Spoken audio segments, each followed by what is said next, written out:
হাগ্ৰামাই যদি আমাক এৰি আহিবলৈ ক'ব পাৰে, নিজে কিয় এতিয়া কেণ্ডিডেটটো ডিক্লেৰেশ্যন দিলে?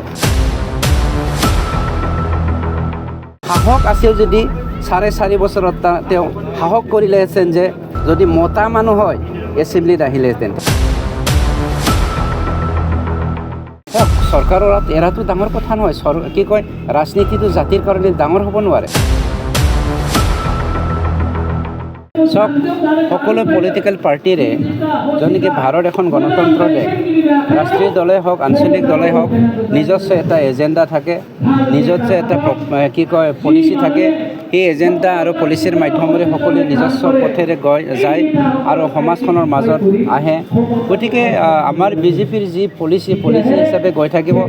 আমাৰ UPPL দলে সন্মানীয় শ্ৰী প্ৰমোদ বড়ো ডাঙৰীয়াৰ নেতৃত্বত, য'ত নেকি এখেতে আমাৰ হাইকমাণ্ড, এখেতৰ নেতৃত্বতে BTCৰ 26টা জাতি জনগোষ্ঠীক সামৰি পেলাই 35 লক্ষ আমাৰ ভাৰতীয় নাগৰিকৰ শান্তি, সমন্বয়, ঐক্যতা আমি গঢ়িবৰ কাৰণে যি যোৱা 4.5 বছৰে কাম কৰি আহিছোঁ।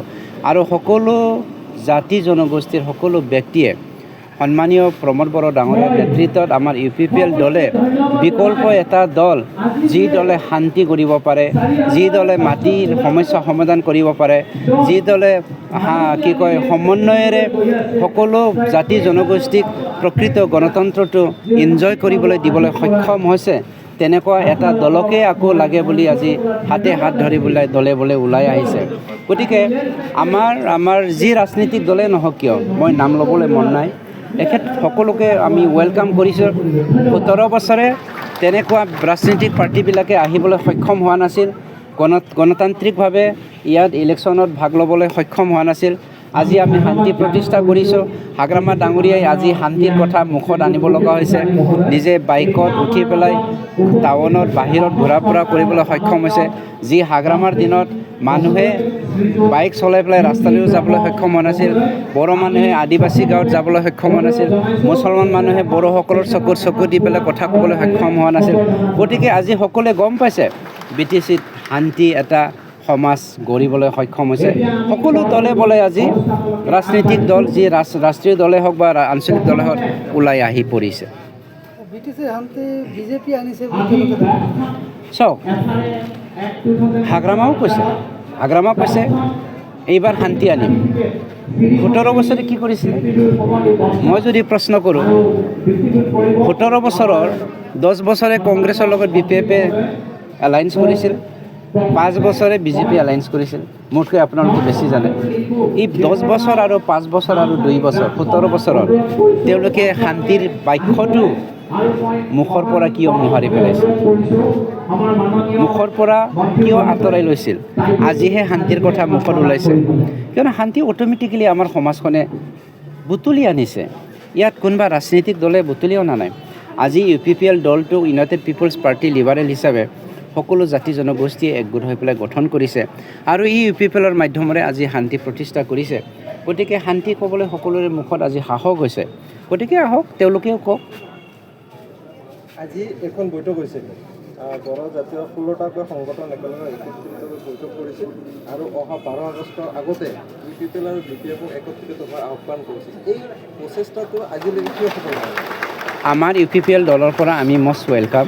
আমি সৎ ইচ্ছাৰে হৃদয় খুলি পেলাই BTCৰ ইউনিটি, BTCৰ সকলো আমাৰ বড়ো লিডাৰসকলৰ ইউনিটি, BTCত থকা সকলো জাতি জনগোষ্ঠীৰ সমন্বয়, BTCত থকা সকলো জাতি জনগোষ্ঠীৰ শান্তিৰ যাত্ৰাত আগভাগ ল'বলৈ আমি UPPL দলে আপচুৰ আহ্বান মৰ্মে আপচুৰ নেতৃত্বত আমাৰ 16টা বড়ো জাতীয় সংগঠনবিলাকে যিটো আহ্বান কৰিছে, সেইটো আমি UPPL দলে 1000 টাইমছ হৃদয় খুলি পেলাই আমি আজি ৱেলকাম কৰিছোঁ। কিন্তু আপোনালোকে চৰকাৰ এৰি কিয় আহিব পৰা নাই? চৰকাৰৰ এৰাটো ডাঙৰ কথা নহয়। কি কয়, ৰাজনীতিটো জাতিৰ কাৰণে ডাঙৰ হ'ব নোৱাৰে।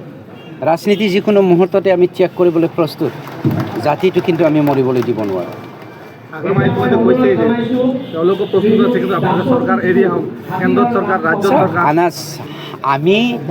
আমি কৈ আছোঁ UPPL দল হিচাপে শান্তি লাগে 4.5 বছৰে আমি চিঞৰ মাৰি আছোঁ।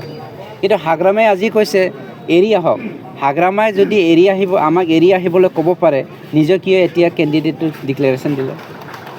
আপোনালোকৰ আহিলে বিস্তাৰিত কৰিব কি কয় আপোনালোকে যদি দল ভাঙি চৰকাৰৰ পৰা আহে 22টা দিলে আৰু 20টাৰ কথা কেনেকৈ আহিব পাৰে 22টা দিলেই অলৰেডি কোনটো মুখত 20টাৰ কথা আহিব পাৰে হয় না নহয় আৰু দল এৰি পেলাই যদি নতুন দল UPPL BPF গঢ়িব পাৰে তেতিয়া আৰু BPFৰ নামত 22টা টিকেট দিয়াৰ কি কথা আহিব পাৰে কোনটো লজিকৰ কথা ক'ল ঠিক আছে থেংক ইউ কৰিছে এই প্ৰশ্নৰ উত্তৰটো মই চিধাচিধিকৈ দিব বিচাৰিছোঁ এপছুৰ আহ্বানত যি 16টা বড় জাতীয় সংগঠনবিলাকে ইউনিফিকেশ্যনৰ কথা কৈছে আমি যিকোনো মুহূৰ্ততে UPPL দলক ডিজলভ কৰিবলৈও ৰাজি আছোঁ যদি নৈতিকতাটো যদি আগত ৰাখি পেলাই ঢাল হিচাপে আগত ৰাখি পেলাই বড়ো আৰু 16টা বাকী জাতি জনগোষ্ঠী বাকী 26টা জাতি জনগোষ্ঠীক সামৰি পেলাই সঁচাকৈ BPFে শান্তি প্ৰতিষ্ঠা কৰিবলৈ বিচাৰিছে প্ৰথমত 12 তাৰিখৰ আগত 22টাটো